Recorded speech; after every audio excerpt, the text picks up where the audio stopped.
calculate the E naught cell for Daniel cell. Daniel E naught Zn2 plus say Zn solid minus 0.76 volt दिया गया. Next one, copper 2 plus equals से copper solid 0.34 volt दिया. अब इसकी basis पे हमें ई naught cell करना है कैलकुलेट. ई नॉट सेल करना है कैलकुलेट, ठीक है. और आप सभी जानते हो इसे सॉल्व करना, ठीक है.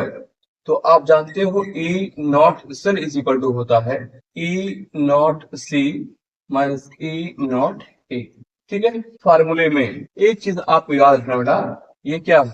Standard reduction potential of cathode, और ये क्या है? Standard reduction potential of anode, ठीक है. दोनों कर लिया गया है स्टैंडर्ड रिडक्शन पोटेंशियल. कैथोड से एनोड को माइनस किया गया. कैथोड का पोटेंशियल ज्यादा होता है एनोड से, कैथोड से एनोड के पोटेंशियल को माइनस किया गया, ये होता है. और आप एक चीज याद रखिए, वैसे आप जब नाम दिया डेनियल सेल, डेनियल सेल में कॉपर का होता है कैथोड, जिंक का होता है एनोड, यानी कि हम लोग कॉपर वाले में से जिंक को माइनस करें. वैसे भी आप एक बात हमेशा याद रखिएगा, एक चीज हमेशा एक याद रखिएगा, जिस इलेक्ट्रोड का स्टैंडर्ड रिडक्शन पोटेंशियल ज्यादा होगा, यानी कि ज्यादा होगा, वो हमेशा बने कैथोड, यानी कि मैक्सिमम स्टैंडर्ड रिडक्शन पोटेंशियल जिसका होगा, ठीक है, वो ये बात याद रखिएगा, वो हमेशा बनेगा कैथोड. जिसका स्टैंडर्ड ज्यादा होगा, जिसका एसआरपी ज्यादा होगा, वो हमेशा बनेगा कैथोड. तो इसका जो प्लस 0.34 है, क्या है? कॉपर 2 प्लस से कॉपर बना है, तो ये हो गया कॉपर का स्टैंडर्ड रिडक्शन पोटेंशियल.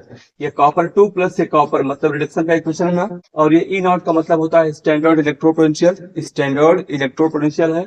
और रिएक्शन कॉपर क्या है? रिएक्शन रिडक्शन की है, कॉपर 2 प्लस से कॉपर, ये कहलाएगा स्टैंडर्ड रिडक्शन पोटेंशियल. ऐसे जिंक 2 प्लस से जिंक मतलब रिएक्शन रिडक्शन का है, और ई नॉट का मतलब standard potential, standard electro potential.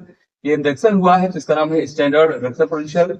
तो कॉपर का स्टैंडर्ड रिडक्शन पोटेंशियल है माइनस इतना, ये वैल्यू कम है, वैल्यू ज्यादा है. कॉपर की वैल्यू ज्यादा है, जिसकी वैल्यू ज्यादा होगी वो हमेशा कैथोड होगा, ठीक. यानी अब यहाँ से निकाल लिया हम लोगों ने, E naught cell is equal to हो जाएगा इसमें से प्लस 0.34 माइनस 0.74, है ना.